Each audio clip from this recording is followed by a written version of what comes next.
Tunawakaribisha nyote katika mfululizo wa masomo ya juma hili yaliyoandaliwa na ACP Projects yenye kichwa kinachosema kwa nini nipo duniani? Kuanzia tarehe 25 Desemba mpaka tarehe 31 Desemba 2025. Mkufunzi wako ni Elisha Michael Edward, mtaalamu wa lugha ya alama, mshauri wa vijana na jamii na mwenyekiti wa Cake Foundation inayojihusisha na kusaidia jamii ya watu wenye uhitaji. Kwa mambo mengi zaidi tembelea YouTube na Instagram kwa jina la Elisha Edward. Usisahau kusubscribe, comment na kushare. Asante.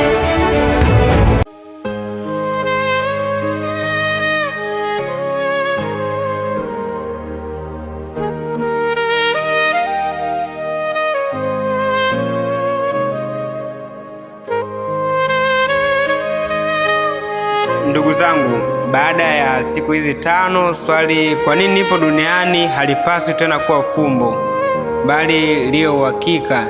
Leo hatufungi tu somo, bali tunafunga utata na mkanganyiko ambao umekuwa ukiwasumbua wengi. Natumai baada ya siku ya leo wengi tutakuwa tumefunguka fahamu zetu kujua ni nini ambacho tulikuja kufanya hapa duniani.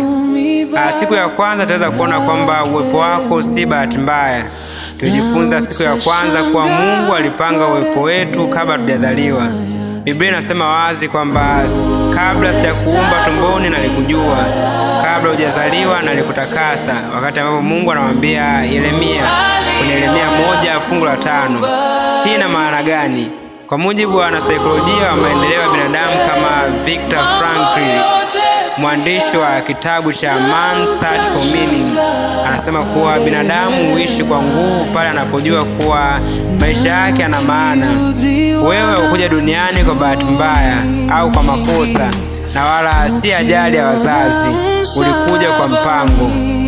Siku ya pili tunaweza kujifunza kuwa kila mtu alipangiwa kazi maalum ya kuja kuifanya hapa duniani. Tuligundua kuwa kila mtu alipangiwa na kuja kufanya nini. Hakuna mtu ambaye aliletwa duniani bila assignment. Biblia inasema wazi kuwa maana sisi tu kazi ya mikono yake.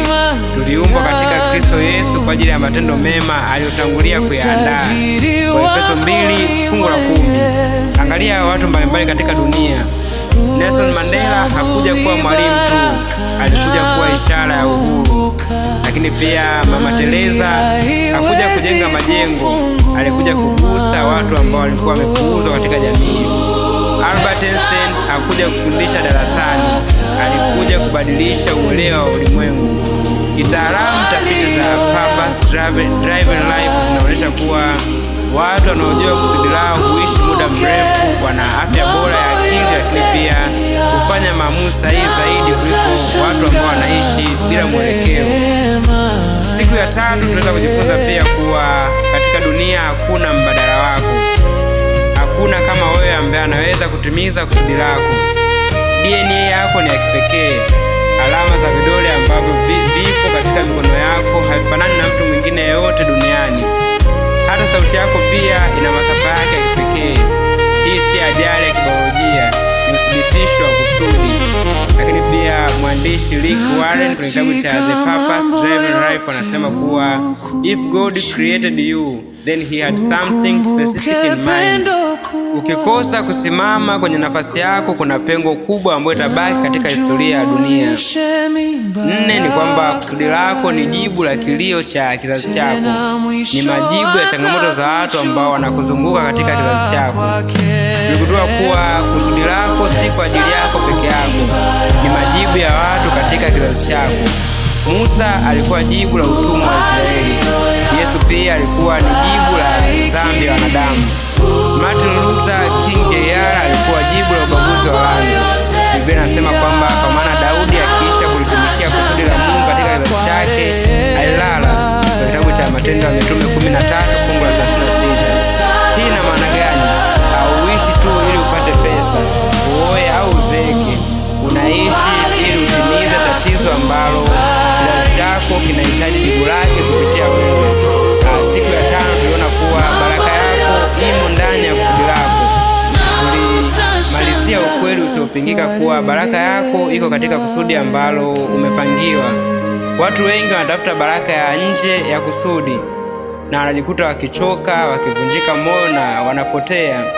Biblia inasema kuwa baraka ya Bwana utajilisha, wala haina huzuni pamoja nayo. Misali 10 fungu la 22. Kwa nini wengine wana pesa lakini hawana amani? Kwa nini wengine wana kazi nzuri lakini hawaliziki?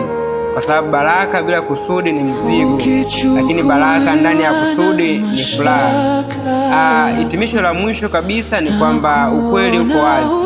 Ulikuwepo kabla hujazaliwa, ulipangiwa kazi maalumu. Hakuna anayeweza kuchukua nafasi yako zaidi yako. Kusudi lako ni jibu la kizazi chako. Baraka yako imo ndani ya kusudi lako. Kwa mujibu wa swali hilo ni kwamba kwa nini nipo duniani? Upo duniani kutimiza kusudi ambalo Mungu aliweka ndani yako, kugusa maisha ya watu katika kizazi chako na kuacha alama ambayo haitafutwa na muda. Na Biblia inafunga mjadala wote kwa mstari mmoja mkuu: kila kitu alichokifanya Mungu alikifanya kiwe kizuri kwa wakati wake. Mhubiri 3 fungu la 11. Wewe ni sahihi, upo kwa wakati sahihi na una kusudi sahihi. Kwa yeyote ambaye anasikia ujumbe huu wa siku ya leo, asitoke hapa akisema kuwa bado sielewi, bali aseme kwa sauti ya ndani. Baada ya kuelewa kuwa baraka yako imo ndani ya kusudi lako, ni muhimu ufahamu kuwa uwepo wako duniani sio wa bahati mbaya. Kwa mtazamo wa sosiolojia ni kwamba kila mtu ana nafasi maalum katika jamii. Ukikosekana, kuna pengo linaachwa. Hii ina maana kuwa hata kama bado hujaonekana au hujatambuliwa, maisha ya watu fulani yamesubiri kusudi lako litimie. Kisaikolojia, tafiti za Viktor Frankl zinaonyesha kuwa mwanadamu huishi kwa nguvu pale ambapo anajua maana ya maisha yake. Ndio maana watu wengi wana kila kitu lakini hawana amani. Hawajaishi walichoumbwa kuwa. Kusudi lako si nakala ya mtu mwingine, ni sauti yako binafsi. Ukiacha kuishi kusudi lako, hakuna atakayekichukua au atakayechukua nafasi yako. Kwa mtazamo wa uumbaji, hakuna kitu kilichoumbwa bila matumizi. Vivyo hivyo, kuna eneo ambalo ukifanya kazi unahisi nguvu badala ya kuchoka. Hapo ndipo ulipoumbwa. Ndio maana huwezi kufanya kila kitu, lakini kuna kitu kimoja ambacho ukifanya kinafanya maisha yako yawe na maana. Kihistoria, waliobadilisha dunia hawakuwa wakamilifu, bali walikuwa watu waliokataa kuacha kusudi lao. Changamoto, maumivu na kuchelewa si ishara ya kushindwa, bali ni sehemu ya mchakato. Kusudi halikuzuia maumivu, bali nakupa sababu ya kuendelea hata unapochoka. Kwa hiyo hacha kujilinganisha na wengine.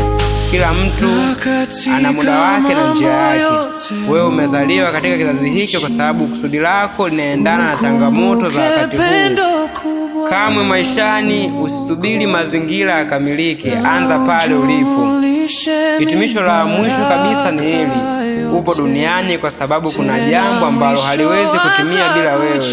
Simama katika nafasi yako, tembea kwa ujasiri na uishi kusudi lako, kwa sababu sasa kweli kabisa umeelewa kwamba kwa nini nipo duniani.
Ukichukuliwa na mashaka yako na kuona hofu kwamba utakwama, uhesabu mibaraka yake Mungu na utashangaa kwa rehema yake.